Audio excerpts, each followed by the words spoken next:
오늘 함께 나누실 하나님의 말씀은 로마서 8장 26절에서부터 30절까지 말씀입니다. 신약성경 250페이지에 있는 로마서 8장 26절부터 30절까지 말씀을 다 함께 봉독하시겠습니다. 이와 같이 성령도 우리의 연약함을 도우시나니 우리는 마땅히 기도할 바를 알지 못하나 오직 성령이 말할 수 없는 탄식으로 우리를 위하여 친히 간구하시느니라. 마음을 살피시는 이가 성령의 생각을 아시나니 이는 성령이 하나님의 뜻대로 성도를 위하여 간구하심이니라. 우리가 알거니와 하나님을 사랑하는 자, 곧 그의 뜻대로 부르심을 입은 자들에게는 모든 것이 합력하여 선을 이루느니라. 하나님이 미리 아신 자들을 또한 그 아들의 형상을 본받게 하기 위하여 미리 정하셨으니 이는 그로 많은 형제 중에서 맏아들이 되게 하려 하심이니라. 또 미리 정하신 그들을 또한 부르시고 부르신 그들을 또한 의롭다 하시고 의롭다 하신 그들을 또한 영화롭게 하셨느니라.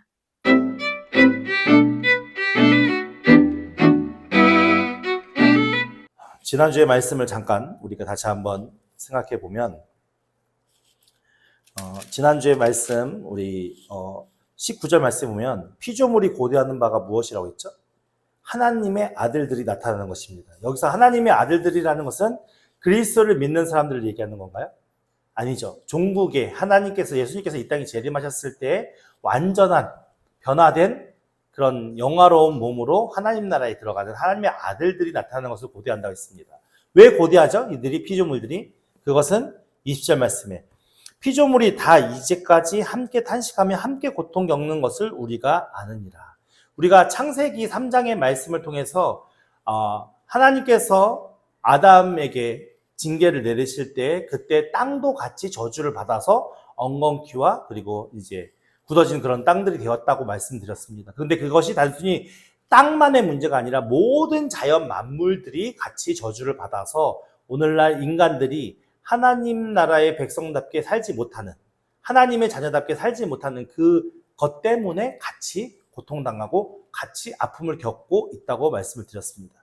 그 말씀을 통해서 결국은 무엇이냐면 25절 말씀에 만일 우리가 보지 못하는 것을 바라면 참으며 만일 우리가 보지 못하는 것을 바라면 참음으로 기다릴지니라 라고 얘기하면서 결국 우리가 지금 현재 해야 할 현상은 무엇이냐면 하나님 나라가 완전한 하나님 나라가 도래할 때까지 우리는 참고 견디면서 인내하면서 이 모든 것을 감내해야 한다라는 말씀을 드렸습니다. 그 이유는 무엇이냐면 17절 말씀에 자녀이면 또한 상속자, 곧 하나님의 상속자요. 그리스도와 함께한 상속자니 우리가 그와 함께 영광을 받기 위하여 고난도 함께 받아야 할 것이니라. 그러니까 우리는 기대하는 게 무엇이죠? 하나님 나라에 가서 무엇을 받기 위하여? 하나님의 그 영광을 상속받기 위하여 기다리는 자들인데 그렇게 하나님의 영광을 상속받기 전까지는 우리가 뭘 해야 한다는 거예요? 고난도, 그리스도가 받은 고난도 우리가 함께 받으면서 견디면서 그렇게 믿음을 지켜나가야 한다라고 이야기를 하는 겁니다. 그래서 18절 말씀에 생각한 건데 현재의 고난은 장차 우리에게 나타날 영광과 비교할 수 있다? 없다. 그러니까 아무리 이 세상의 고통과 고난을 당한다 하더라도 우리가 하나님 앞에 딱 섰을 때 하나님이 우리에게 주시는 그 영광은 어떤 것도 비교할 수 없기 때문에 우리는 지금 현재 당하는 고난을 참고 견디면서 그렇게 하나님 나라를 기대하고 고대하는 믿음으로 우리가 오늘 현재의 삶을 아름답게 주와 함께 동행하는 삶으로 살아가야 한다라고 사도 바울이 지금 로마 교회에게 권면을 하고 있는 겁니다. 그럼 이제 오늘 말씀으로 이제 돌아와 볼까요? 26절 말씀에 보면 우리가 그렇게 견디고 바라고 참고 기다려야 되는 연약함 가운데 있는 거잖아요. 우리가 지금 살아가는 삶의 모습이 완전한 하나님의 뜻에 따라 순종하면서 그렇게 영화로운 삶을 살 수 있는 게 아니잖아요. 우리는 지금 마음으로는 성령께서 깨닫게 하시는 은혜를 따라서 우리의 하나님의 성령이 우리에게 믿음으로 살아가는 것이 무엇인지를 조금씩 알고 그리고 그것을 깨달아서 살려고 노력을 하죠. 근데 실상 우리는 육신의 그 여러 가지 많은 환경과 상황 속에서 그것을 이겨내지 못하고 매일매일 그 믿음의 싸움에서 질 때가 많거든요. 그러니까는 우리가 온전치 못하기 때문에 그런 일이 벌어진 거잖아요. 그러니까 이와 같이 성령 하나님께서 우리의 무엇을 아시냐면 연약함을 아셔서 도우신대요. 도우시는데 여기서 단순히 돕는 것은 옆에서 그냥 같이 서 있는 것을 통해서 살짝 도와주시는 게 아니라 여기서 도우신다는 의미는 맡는다는 거예요. 우리의 연약함을 맡아서 그 모든 것을 끌고 가신다는 거죠. 그러니까 오늘 우리가 낙심하고 좌절하고 절망하지 말아야 하는 이유 중에 하나는 뭐냐면 우리가 지금 이겨나지 못하는 이 믿음의 상황과 이 믿음의 환경과 이 모든 것을 누가 아신다는 거예요? 성령 하나님께서 아신다고요. 성령 하나님께서 그 모든 걸 아시니까 우리 인간 스스로가 우리 인간으로 말미암아 선하게 할 수 있는 아무것도 그런 능력이 없으니까 친히 성령 하나님께서 우리를 통해서 우리를 이끌어 가시고 우리의 모든 것을 맡아서 그렇게 하나님 나라 백성답게 세워가기 위해서 열심히 애쓰고 힘쓰신다는 걸 이야기하는 거예요. 그러니까 우리가 믿는 건 내 자신의 능력이 아니라 누구를 믿는 거예요? 하나님을 믿는 거죠. 성령 하나님을 믿는 거예요. 도우시 하나님, 왜 도우냐? 우리는 마땅히 기도할 바를 안 돼요, 모른대요. 알지 못한대요. 왜 모르냐? 우리는 영적으로 조금 하나님에 대해서 알지만 하나님의 온전하신 것에 대해서 모르잖아요. 그러니까 우리의 삶에 펼쳐지는 하나님의 뜻과 섭리에 대해서 모든 걸 다 아는 사람은 없잖아요. 그러다 보니까는 무엇이 선한 것이고 무엇이 악한 것이고 무엇이 옳은 것이고 무엇이 죄악된 것인지 잘 몰라요. 예를 들자면 이런 거죠. 우리가 자녀가 있습니다. 자녀가 있으면 자녀가 어떻게 되기를 기도하죠? 잘 되기를 기도할 거 아니에요. 그러니까 예를 들어서 대학을 지나갈 때는 자녀가 좋은 대학 갈 수 있게 좋은 대학 가서 좋은 삶을 살 수 있게 도와주세요 하고 기도할 겁니다. 그리고 대학을 졸업할 때는 이제 좋은 직장 가져서 좋은 삶을 살게 해달라고 기도할 겁니다. 근데 그 자녀가 좋은 대학을 나오고 좋은 직장을 나오고 그리고 좋고 풍요로운 삶을 사는 게 진짜 복된 삶입니까? 그러니까 이게 세상적인 관점은 그렇거든요. 근데 하나님 나라의 관점에서는 뭐가 제일 중요한 거냐면 우리의 자녀가 하나님을 알고 하나님의 법도와 율례를 지켜가면서 그 하나님의 통치하심 아래서 참된 안식과 평강을 누리며 살아가는 삶이 가장 복된 삶이거든요. 근데 우리는 그렇게 하나님이 우리 자녀들이나 우리의 환경 가운데 펴주신 그 뜻을 다 이해할 수 없기 때문에 우리는 자꾸만 무엇이 헷갈리는 거죠? 하나님의 뜻과 육신적인 생각 안에서 이게 이 두 마음이 우리 안에 갈등을 일으키면 사실 우리가 무엇을 선택하냐면 세상적인 일들을 많이 선택하거든요. 왜냐면 우리 눈에 보이고 맞닥뜨리는 일이 세상적인 일이니까. 우리 연약함 때문에. 사실은 알지 못해서 그런 거예요. 그러니까 우리는 열심히 기도를 해요. 기도의 중요성도 알고 기도가 얼마나 필요한 것도 알아요. 그래서 열심히 기도를 해요. 근데 그 기도하는 기도가 사실은 아는 기도예요, 모르는 기도예요. 잘 모르는 기도를 하는 거예요. 실질적으로. 그렇게 해서 우리가 마땅히 하나님 앞에 간구할 걸 간구하지 못하고요. 마땅히 하나님 앞에 부르짖어야 할 것을 부르짖지 못해요. 그리고서 다른 육신적인 썩어 없어질 것을 위해서 열심히 부르짖고 열심히 하나님 앞에 외치고 있어요. 그러니까 그 모습이 성령 하나님 볼 때는 좋아 보이니까요? 옳은 건가요? 그렇지 않잖아요. 그러니까 어떻게 하냐면 성령 하나님께서는 우리로 하여금 성령 하나님이 말할 수 없는 탄식이에요. 어떻게 표현할 수 없는 탄식. 인간의 언어로는 어떻게 표현할 수 없는 그런 탄식으로 우리를 위해서 어떻게 한다고요? 친히 간구하신다고. 누구한테? 하나님한테. 성부 하나님 앞에. 그러니까 우리가 때로는 연약하고 모르는 기도를 할지라도 그 기도 가운데도 은혜가 있을 수 있는 것은 무엇이 하면 내 안에 계신 성령님께서 우리가 연약함을 아시고 우리가 부르짖는 기도에 잘못된 것도 아시지만 말할 수 없는 탄식으로 다시 올바르게 하나님 앞에 기도하고 간구한다는 거죠. 이게 얼마나 놀라운 은혜입니까? 그러니까 우리가 가져야 할 의식은 무엇이 하면 우리가 사람을 바라볼 때 이 사람, 저 사람, 우리가 만나는 여러 가지 많은 부류의 사람들을 대할 때에 이 사람의 옳고 그름을 판단하는 것이 중요한 게 아니라 그 사람들 안에 계시는 하나님의 영을 바라볼 수 있는 눈이 열려야 돼요. 그러니까 내가 누구가 조금은 부족한 행동을 하더라도 그 부족한 행동 때문에 우리가 책망하고 손가락질하는 것이 아니라 그 사람을 이끄시고 그 사람 가운데 역사하시는 하나님의 손길을 인정할 수 있는 자가 되어야 한다고요. 그러면 현재의 우리의 모습이 조금 부족하더라도 어떻게 되겠어요? 우리는 그걸 선하게 바꿀 수 있는 능력이 없지만 성령 하나님께서 우리를 선하게 이끌어 가시는 은혜가 있기 때문에 결국에는 어떻게 해요? 하나님의 선으로 하나님의 뜻을 알아서 그렇게 끌고 가신다는 거죠. 그런 은혜가 있기 때문에 우리는 함부로 사람을 비판하거나 판단할 수가 없는 거예요.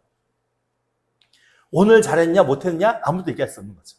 왜냐면 그 사람의 성품과 성향과 환경과 모든 것 가운데 하나님께서 역사하시기 때문에 그렇죠.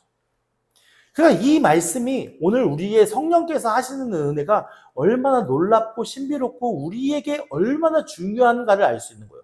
그래서 성령이 이야기하는 것은 맨날 무엇을 얘기하면 성령의 충만함을 받아라 라는 말의 의미가 왜 중요한지를 알 수 있는 거예요. 그러니까 우리가 성령을 외면한 채 하는 모든 일들은 다 사실은 하나님의 뜻에 부합될 수 있다고 하기가 좀 어렵겠죠. 그래서 우리가 항상 성령 하나님의 그 은혜를 사모하면서 그분과 동행하기 위해서 날마다 우리가 간절히 그분을 붙드는 은혜가 있어야 하는 것입니다. 27절 말씀에 보면은 보세요. 마음을 살피시는 이 중요한 말씀이거든요. 27절 말씀. 마음을 살피시는 이가 누굴까요? 마음을 살피시는 이, 성경의 마음을 살피시는 이가 누구로 나와요? 하나님이잖아요. 하나님.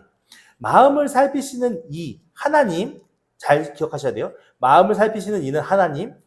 이가 성령의 생각을 아신대요.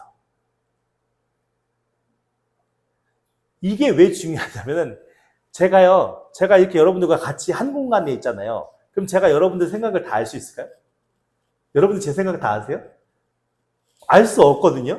근데 마음을 살피시는 이가 성령의 생각을 아신다는 말은 어떤 말이냐면은 하나라는 얘기예요. 성부 하나님과 성령 하나님이 하나 되기 때문에 서로가 서로에 대해서 다 아시는 거예요. 그 다음 보세요. 이는 성령 하나님이 성부 하나님의 뜻대로 성도를 위하여 간구하심이니라. 그렇다면 결국 앞에 두 절, 앞에 마음을 살피시는 이 하나님이랑 성령 하나님이랑 생각이 알죠. 성부 하나님께서 성령 하나님의 생각을 아시죠. 근데 뒤에 보면 성령 하나님도 성부 하나님의 뜻을 아신대요. 그래서 성도를 위하여 간구하실 수 있다는 거예요. 그게 뭐냐면 우리가 삼위일체 교리잖아요. 성부 하나님, 성령 하나님, 성자 하나님이 하나라는 거예요. 근데 그분들의 사역이 다르기 때문에 이렇게 분류를 해놓은 거지 한 분 하나님이시라는 거죠. 이거는 삼위일체 교리는 어떻게 인간적인 언어로 설명할 수가 없어요. 근데 여기서 그 표현이거든요. 그러니까 마음을 살피시는 하나님의 뜻과 성령 하나님께서 그 하나님의 뜻을 다 아시니까 그 뜻에 맞춰서 우리의 삶이 어떤 방향과 어떤 뜻으로 인도함 받아야 되는지를 누가 아실까요? 성령 하나님께서 아시겠죠. 그렇기 때문에 그 하나님께서 부족함이 있어요? 딴 길로 갈까요? 아니요, 하나도 부족함이 없이 완전하게 우리를 그렇게 하나님의 뜻 안에 이끌어 가실 것이다 라는 믿음을 가져야 한다는 걸 얘기하는 거죠. 말씀하고 있는 거죠. 그래서 28절 말씀에 우리가 알거니와 우리가 이미 다 알고 있대요. 우리가 모든 걸 다 알고 있죠. 우리가 알거니와 하나님을 사랑하는 자, 전제 조건이 있어요. 아무나 모든 것이 협력하여 선을 이루는 게 아니에요. 그죠? 하나님을 사랑하는 자, 그리고 곧 그의 뜻대로 부르심을 입은 자. 그러니까 결국 뭐예요? 하나님을 사랑하는 자, 하나님의 뜻대로 부르심을 입은 자, 하나님이 택하신 자들이라는 거죠. 구원받은 백성을 이야기하는 거예요. 그러니까 그렇게 하나님을 사랑하고 하나님의 뜻대로 부르심을 입은 자들에게는 뭐예요? 모든 것이 합력하여 선을 이룬대요. 이게 좋은 말 같아요? 안 좋은 말 같아요? 좋은 말 같죠? 우리 좋은 말에서 이거 기도 많이 하잖아요. 근데 여기서 선이 무엇일까요? 여러분들 여기서 선이 무엇이라고 생각하십니까? 여기서의 선은 무엇이냐면 종국, 궁극에 우리가 하나님 나라에 이르는 걸 얘기하는 거예요. 그러니까 우리가 막 여러 가지 많은 일을 당하면서 하나님 모든 것이 합력하여 선을 이룰 줄 믿습니다 라는 얘기는 내게 지금 있는 모든 문제가 지금은 힘들지만 결국에는 좋게 모든 게 다 풀릴 거예요 이런 의미를 담고 있는 거예요? 아닌 거예요. 지금 우리가 전체적인 말씀의 의미들을 생각해 봐야 돼요. 지금 사도 바울이 로마서 8장에 와서 로마 교회에 권면하는 내용은 무엇이냐면 야 너희들이 진짜 예수 믿는 자들이잖아. 너희들 정말 구원받은 하나님의 백성이잖아. 너희들 정말 하나님 사랑하는 백성이잖아. 그럼 너희들 고난이 있어. 고난을 견뎌야 돼. 근데 고난을 어떻게 견디냐? 하나님께서 우리에게 주신 영광을 바라보며 기다리는 거야. 견디는 거야. 하나님의 그 상속을 기대하면서 우리가 기다리는 거야. 그러니까는 지금은 우리가 이렇게 고난을 받아도 결국에는 이 고난을 견디다 보면은 종국에는 우리가 모든 것이 그 고난 가운데 모든 일들이 다 바르게 맞춰져서 선으로 작용을 해서 결국 우리가 하나님 나라에 이룰 수 있는 주의 백성들이 되는 거야. 지금 이 얘기를 하고 있는 거거든요. 이 말씀을 하고 있는 거예요.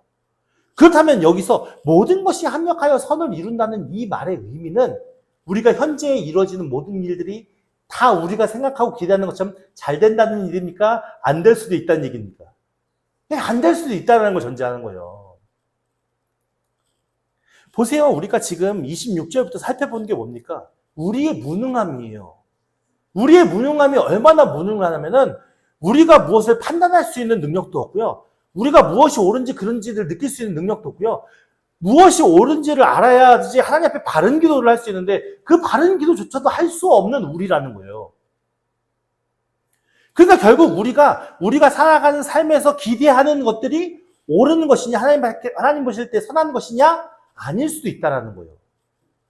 그럼 결국 우리가 이 세상에서 기대하는 것들이 이루어지지 않는다고 우리가 낙심하고 절망하고 좌절하는 것이 아니라 하나님께서는 너희들의 모든 걸 아시고 하나님의 모든 것을 아시는 성령님께서 하나님이 원하시는 뜻대로 우리의 삶을 주장하시고 인도하시고 있으니까 그 성령님을 의지해서 우리가 삶을 살아간다면 결국 그것이 때로는 고난의 길을 걷고 때로는 역경의 길을 걷고 때로는 힘든 길을 겪더라도 결국 마지막에는 우리가 하나님의 선을 이루는 하나님의 아들들이 되는 그 영광의 자리에 서게 될 것이라는 말씀입니다. 그럼 여러분은 무엇을 기대하시고 오늘 교회에 오셨습니까? 우리는 오늘 무엇을 기대하고 하나님 앞에 섰습니까? 어쩌면 우리의 삶의 어려운 부분이 조금 나아지기를 바라는 마음도 있을 것이고 우리의 답답한 마음이 해결되기를 바라는 마음이 있을 수도 있고 우리의 여러 가지 많은 힘들고 고통스러운 일들이 하나님 앞에서 놓여짐을 받을 수 있는 자유함을 얻을 수 있는 그런 마음을 기대하고 오신 분들도 있을 겁니다. 근데 우리가 기대할 것은 무엇이냐면 그런 문제들이 빨리 해결되고 풀려지는 것을 기대하는 것이 아니라 성령 하나님이 우리의 삶을 인도하시고 붙드시고 이끌어 가시니 내가 그것을 믿고 오늘 나의 삶에 힘듦과 어려움과 고통도 함께 견디며 하나님 나라를 바라보며 믿음으로 나아가는 은혜로 우리가 하나님 앞에 설 수 있기를 예수님의 이름으로 축원드립니다. 그래서 우리가 의지할 수 있는 것은 절대적으로 내 의지와 내 능력과 내 뜻과 내 환경이 아닌 성령 하나님밖에 없음을 성경은 끊임없이 얘기하고 있습니다. 오늘 로마서를 우리가 살펴보면서 다 그 말씀이잖아요. 자, 보십시오. 29절 말씀에 예수 그리스도가 왜 우리에게 필요하면 하나님이 미리 아신 자들을, 그죠? 여기서 미리 아신 자들은 누굴 얘기하겠습니까? 택함 받은 하나님의 백성들을 이야기하겠죠. 하나님께서 미리 아신 자들을 또한 누구의 형상을? 그의 아들의 형상이니까 그의 아들은 누굴 얘기하는 겁니까? 예수 그리스도를 얘기하는 거죠. 그러니까 하나님께서 택하신 백성들을 예수 그리스도의 형상을 본받게 한대요. 그러니까 여기서 형상이라는 것은 예수 그리스도의 외모를 본받게 한다는 의미겠습니까? 그렇지 않죠. 예수 그리스도의 인품과 성향과 권능과 능력과 그 예수 그리스도에게 부여된 하나님의 것을 같이 그 형상을 본받기를 원한대요. 그래서 미리 예정해 두셨대요. 미리 정하셨으니 이는 그 예수 그리스도를 이 땅에 보내셔서 십자가를 지는 공생 생활을 하시고 십자가를 지게 하시는 그 모든 일을 미리 정하셨는데 이는 그로 많은 형제. 그러니까 우리가 하나님의 성령으로 인해서 하나님의 자녀가 되면 어떤 영광이 우리에게 임한다고 그랬죠? 양자가 된다고 그랬잖아요. 양자가 된다는 것은 하나님의 아들이 되는 거죠. 근데 하나님의 아들은 누구예요? 예수 그리스도잖아요. 근데 예수 그리스도를 본받는 하나님 안에서 우리가 한 형제가 되는 거죠. 예수 그리스도와. 이해가 되십니까? 그러니까 예수 그리스도가 하나님의 아들로 있고 우리가 양자 되었으니 이제 예수 그리스도와 우리와의 신분은 형제인 거예요. 그러니까 그렇게 형제가 되었는데 그 형제가 되는 과정 속에 예수 그리스도를 이 땅에 보내셔서 그 공생의 삶을 살게 하시고 십자가를 지게 하신 이유가 무엇이냐? 그 많은 형제들 중에서 맏아들이 되게 하려는 거예요. 그러니까 이 맏아들의 의미는 첫째적으로는 먼저 태어난 자의 의미도 있겠지만 두 번째 의미는 그 가족들 중에서 그 형제들 중에서 가장 우월한 자의 의미도 담겨져 있어요. 그러니까 결국 뭐냐면 먼저 된 예수 그리스도께서 완전하신 사랑과 완전하신 그 순종과 그 섬김으로 하나님의 뜻을 온전히 섬기시고 순종하셨던 그것을 우리에게 우월한 모습으로 보여주셨으니까 그것이 우리에게 무엇이 되냐면 표준이 되는 거예요. 그것이 우리가 본받아야 할 동경의 모델이 되는 거죠. 그 모델로 예수 그리스도를 우리에게 보여주셨으니까 모든 믿는 자들로 말미암아서 그 예수 그리스도의 모습, 그 형상, 그 마다들로서 그 모든 일을 감당하셨던 그 예수님을 닮기를 바라는 마음으로 그들이 믿음 앞에 서기를 바람으로 그렇게 맏아들이 되게 하셨다라는 거죠. 그래서 하나님의 택함을 받은 자들은 다 누구를 본받으려고 노력해야 돼요? 예수 그리스도의 삶의 모습을 본받으려고 노력해야죠. 그 예수 그리스도의 삶을 본받으려는 그 노력이 결국 누구를 기쁘시게 하는 거예요? 하나님을 기쁘시게 하는 겁니다. 그러니까 예수님은 자신이 살았던 삶 속에서 절대로 자기 마음대로 뭔가를 한 적이 없어요. 자신의 의지대로, 자신의 뜻대로 무엇인가를 하신 적이 없어요. 항상 철저하게 무엇이냐면 하나님 뜻에 순종하고 복종하는 삶을 사셨거든요. 그러니까 결국은 우리가 예수님의 능력으로 귀신 쫓아내고 예수님의 능력으로 아픈 자들 낫게 하고 예수님의 능력으로 풍랑이 없어지게 하고 이게 중요한 것이 아니라 본질적으로 우리가 어떤 의식과 어떤 마음으로 하나님 앞에 살아가고 있느냐가 중요한데 그 하나님 앞에 살아가는 그 마음이 우리가 철저히 순종하고 복종하고 그 사랑과 은혜를 전하는 그런 가치관으로 예수 그리스도를 본받아야 한다는 거예요. 근데 우리는 순종하려고 하지 않고 복종하려고 하지 않고 무엇만 받기를 원하죠? 권능만 받기를 원하거든요. 왜냐하면 그 권능이 많은 사람들 앞에서 자신을 드러낼 수 있는 도구잖아요.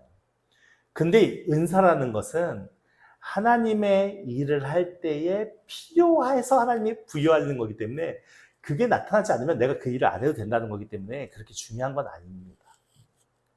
중요한 것은 우리가 어떠한 마음으로 어떤 의지로 우리가 우리의 삶과 우리의 일상들을 예수 그리스도의 은혜를 본받아서 하나님 앞에 살아가느냐가 중요한 거죠. 그래서 29절의 의미가 우리에게 얼마나 중요한 의미겠습니까? 예수 그리스도께서 이 땅에 오시지 않았다면 우리는 어떻게 사는 게 맞는 거야? 라는 모델이 없을 것이고 그 모델이 없다면 우리는 믿음을 바로 찾아서 행할 수 없는 그런 연약함 가운데 있겠죠. 이게 모두 다 하나님의 완벽하신 계획과 뜻 안에서 이루어지신 것이고 우리가 그렇게 예수 그리스도 따라 본받아 살 수 없는 존재이기 때문에 성령 하나님을 우리에게 보내주셔서 끊임없이 우리로 하여금 우리의 양심과 우리의 환경과 우리의 상황 속에 역사하셔서 우리가 좌로나 우로나 치우치지 아니하고 하나님의 뜻 안에 걸어갈 수 있게끔 끊임없이 우리 가운데 역사하고 있기 때문에 그렇습니다. 결국 그 하나님과 동행한다면 우리는 잘못된 길을 가라 해도 잘못된 길을 갈 수 없는 것이 우리 인생이라는 거죠. 우리가 진짜 잘못된 길을 가는 이유가 뭐겠습니까? 하나님을 무시하고 성령님을 무시하고 외면한 채 우리가 우리의 욕심과 이기심을 따라서 우리 마음대로 살기 때문에 결국은 우리가 바른 길로 살지 못하는 것이죠. 그래서 우리가 전적으로 의지해야 할 것은 하나님의 성령께서 우리를 이끄시는 그리고 우리가 자꾸만 예수 말씀을 통한 예수 그리스도의 삶을 통해서 우리가 그런 예수 그리스도의 삶을 본받기 위한 은혜로 우리의 삶을 세워가는 것이 중요한 가운데 있다는 것을 알 수 있는 것입니다. 30절 말씀에 또 미리 정하신 그들을 부르시고 그죠? 하나님께서는 창세 전에 이미 우리를 택하셔서 우리를 구원하시기로 작정을 하셨고 그 작정하신 때에 우리를 부르셔서 오늘 이렇게 우리가 함께 예배당에 하나님께 앞에 모여서 하나님을 찬양하며 예배할 수 있는 은혜로 일어서게 된 것입니다. 부르신 그들을 또 어떻게 하셨다고요? 의롭다 하셨다고 그러거든요. 그러니까 우리 스스로는 의롭게 된 것이 없지만 예수 그리스도를 믿음으로 예수 그리스도의 의가 우리에게 들어온 것이고 우리의 죄악은 예수 그리스도께로 전가되어져서 예수 그리스도께서 신이 십자가 지심으로 우리의 모든 죄가 대속되었기 때문에 우리는 이제 의롭다 하심을 받을 수 있는 것이고 이제 의롭게 된 우리가 이 세상의 삶을 하나님의 뜻 안에서 믿음으로 살아가다가 결국 종국에는 우리가 어떻게 된다고요? 영화롭게 되는 하나님 나라에 이르는 그것이 우리의 최종 목적지입니다. 그러니까 우리가 기대할 것은 이 세상에서 잘됨이 아니고 이 세상의 부요가 아니고 이 세상의 명예가 아니고 이 세상의 재산이 아니라 결국 우리가 바라야 할 것은 하나님 나라, 그 영화로운 하나님 나라, 그 하나님 나라를 기대하고 그 하나님 나라를 소망하면서 믿음으로 우리가 주님과 함께 동행하는 것이 중요하겠죠. 근데 우리가 이 세상을 살아갈 때 그렇다고 무조건 고난만 당하고 무조건 어려움만 당하고 무조건 환난만 당하는 일이겠습니까? 아닌 거예요. 진짜 성령님을 의지하면서 왕이신 하나님이 통치하시는 이 땅의 통치를 우리가 순종하며 기쁨으로 순종해 나간다면 그 하나님 나라가 이 세상에서도 영화로운 그 영화를 이 세상에서 맛볼 수 있는데 그것이 뭐냐면 안식과 평안이에요. 그러니까 제가 지난번에 얘기했죠. 국가가 세워지는 3요소가 뭐라고요? 국민, 영토, 주권. 그게 나라가 세워지는 3요소거든요. 국가가. 하나님 나라는 제일 첫 번째가 뭐라고요? 하나님의 왕이 되시는 거예요. 두 번째는 뭐냐면 하나님의 통치함을 받는 거예요. 하나님 나라는 땅이 필요한 게 아니잖아요. 영적인 하나님 나라는 일단 왕이신 하나님을 아는 거예요. 그리고 그 하나님의 통치함을 받는 거예요. 그렇게 하나님의 통치함을 받는 우리에게 주는 복이 뭐냐면 안식과 평안이에요. 그러니까 우리가 이 세상을 살아갈 때의 환경은 그렇지 않지만 우리 안에 진정한 안식과 평강이 임할 수 있는 이유는 무엇이냐면 하나님의 통치를 우리가 믿고 그 안에서 순종하며 그 안에서 성령 하나님과 교제할 때 이 땅 가운데 우리 안에 진정한 평안과 안식이 거하거든요. 그러니까 그 평안과 안식을 경험한 자들은 하나님 나라가 이래서 진짜 하나님 나라인 거구나라는 알 수 있는 것이고 그 평안과 안식을 경험하지 못하신 분들은 이제 더 하나님과 친밀하게 그렇게 믿음 안에 나아가야 하는 상황 속에 있는 것이죠. 오늘 우리가 고대하는 것은 무엇이냐면은 이 세상에서 가질 수 있는 것을 얘기하는 것이 아니라 하나님 나라에서 그 영화롭게 하시기 위한 하나님의 그 계획과 뜻 안에 우리가 오늘 우리의 의지와의 싸움이 아닌 하나님의 성령을 우리가 의지하면서 그분을 붙들고 그분이 말할 수 없는 탄식으로 하나님 앞에 우리를 위해 간구하시는 그것을 의지하면서 내 뜻과 내 목적이 아닌 하나님의 뜻에 순종하고 기쁨으로 주의 뜻을 따라가는 그런 삶을 살아갈 때 우리에게 참된 안식과 평강으로 그 영화로운 하나님 나라를 기대하고 소망할 수 있는 은혜가 우리에게 주어지는 것입니다. 여러분들 이제는 우리가 더욱더 성령 하나님께 집중할 수 있는 은혜가 있기를 예수님으로 축원드립니다. 제가 여러분들에게 매번 말씀드리는 것이지만 제가 하나님의 은혜 받은 것을 여러분들에게 서유교로 이렇게 말씀을 드리지만 제가 여러분들의 모든 문제를 알 수도 없고 제가 기도한다고 여러분들의 문제가 다 해결되는 것도 아니고 저는 그런 능력이 아무것도 없는 사람입니다. 여러분들이 각자가 하나님 앞에서 성령님을 의지해서 믿음으로 자립심이라고 그랬나? 그것을 가져야 되는 겁니다. 각자가 하나님 앞에서 다른 누구에게 의지하지 않고 다른 누구에게 의존하지 아니하고 하나님 앞에 믿음으로 서셔야 하는 겁니다. 그래서 여러분 한 사람 한 사람이 그렇게 믿음 안에 서갈 때 우리 교회가 함께 아름답게 공동체로서 지어가 갈 수 있는 겁니다. 그것을 여러분들이 깊이 깨달아 가시고 우리가 하나님 나라를 소망하면서 날마다 주와 함께 오늘 우리에게 주어진 때로는 고난과 어려움, 환난과 괴로움의 일들을 믿음으로 잘 감당하시면서 믿음으로 승리하는 저 여러분 되기를 예수님으로 축원드립니다.